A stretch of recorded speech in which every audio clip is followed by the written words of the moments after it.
Now let's look at the hyperbola. So the big difference with the ellipse in terms of the equation is that we've got subtraction. The other thing that we're looking at first off is who comes first, the y or the y squared or the x squared, because that makes a difference in terms of what way this opens. So since the y squared comes first, even though the denominator is smaller, it's going to open vertically. So the center in this one is, center is at 0, 0. And we'll go ahead and start our graph. All right, and so then we move up square root of 9, so up 3 and down 3 from the center. And then we move square root of 16, so over 4 left and right. Now, unlike a ellipse, where now that if that had been an ellipse, those would be all the vertices, and we would just now be able to draw it. With a hyperbola, what you're going to do instead is draw a box that goes through those vertices. Okay, and now we also draw a diagonal that goes straight through the center and the corners of our rectangle.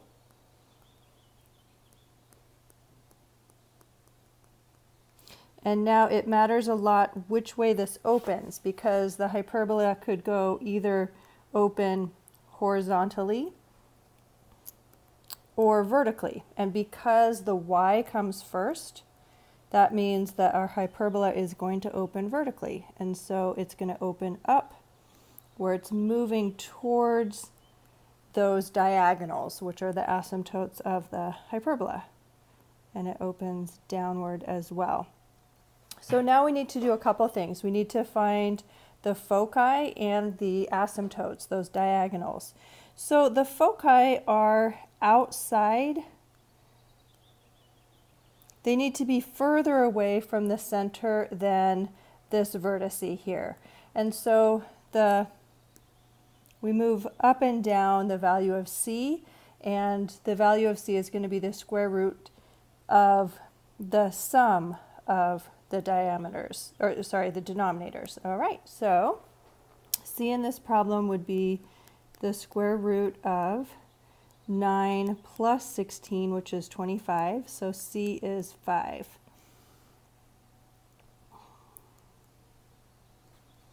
And then to find the foci, we would go from the center, all right, so from the center, we're just moving up.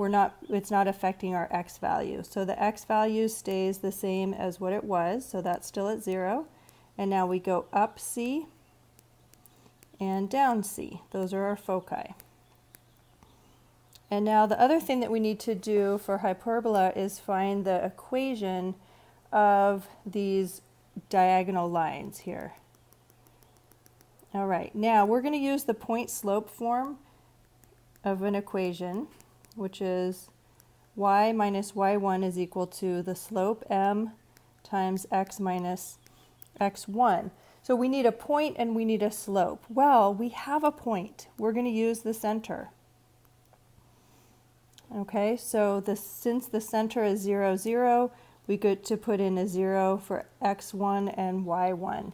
And now let me just kind of show what I'm doing. So there's my center. So I get to put in the values of x and y for the center. The slope is not too hard to find because I need to figure out another point on the line, which is right here at the corner. So I'm going up. Well, that is just the y value of 3, the square root of the denominator of y. And now I need to figure out, it's rise over run, so I need to figure out how far I'm running over towards that second point.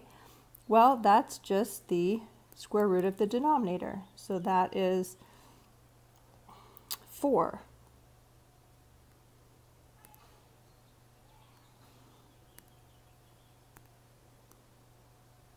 Okay, so the rise and run are given by the square roots of the denominators. So our equation becomes the rise is 3, the run is 4, and that's times x minus x1, which in this case is just 0. And so we have a line that has a positive slope, that's this asymptote along here. And then we also have an asymptote that has a negative slope. So we have positive or negative 3/4 times x. And so then we would just simplify that equation, and it's positive and negative 3/4 x. And there are the two equations for both of our asymptotes, and that's done. Okay, for this one we need to write it in its general form. So we're going to complete the square for both the x and the y terms. So let's collect our x's together. So x squared minus 8x. There's my x terms, and now I'm going to do the same thing for my y terms. So I've got negative y squared minus 12y. There's my y's. And I'm going to bring that 36 over to the other side. I'm going to add 36 to both sides. So that is equal then to 36. Great, and now we need to complete the square. So I've got x squared minus 8x, and then I'm going to complete the square here by looking at the coefficient of x, splitting that in half, so that would be negative 4, and square that, so it would be 16. And over here, I'm going to just make some room. I'm going to add that 16 to both sides.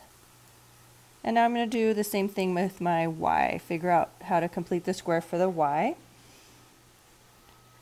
And I'm noticing that there's a negative y squared, so let me factor out that negative 1. So I have y squared plus 12y.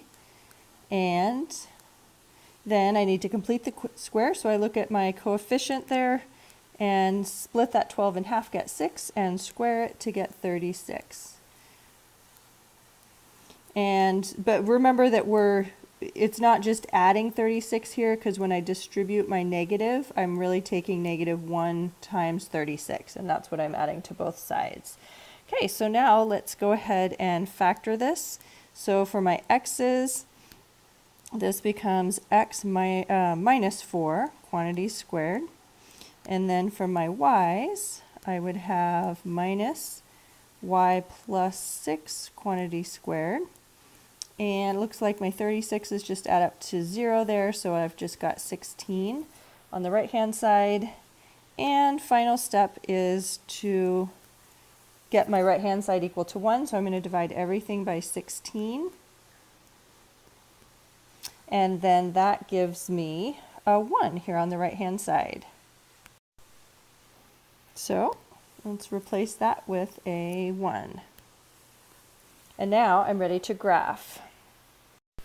All right, so for this one we have a center at 4 and negative 6, and the c is the square root of the sum of the denominators. So that'd be 32, which is 16 times 2. So c would be 4 times the square root of 2. And now we're ready to do some graphing.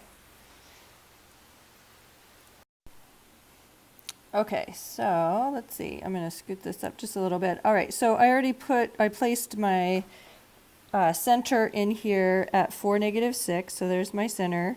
And then I'm going to go left and right 4 units from that center. So I go over 4 units to the left and to the right. So there are my vertices there. And I'm just going to go ahead and label that. It's kind of useful to have how far over we go. That was 4 units, and then how far up we go was also 4 units. Great. So now I'm going to draw my rectangle.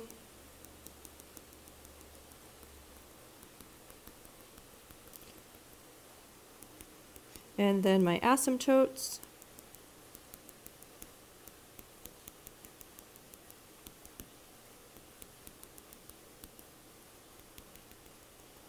And then because this opens horizontally, I have my hyperbola opening up like that.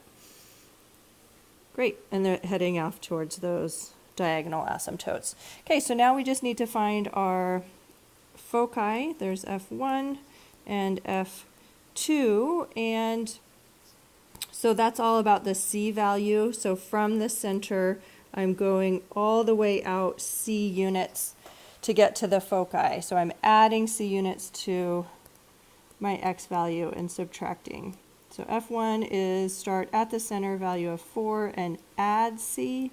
So 4 root 2, my Y value stays the same. And then my next one is subtracting C. Great, so there's my foci, and now we just need our asymptotes. So we've got y minus y1 is equal to m times x minus x1, and we'll use our center of 4, 6 for the x1 and y1. So we've got y minus a negative 6 is equal to slope, I'll get that in a second, minus 4. Okay, and then for our slope, that is these values right in here, which is how far up and down. So that has to do with the denominators.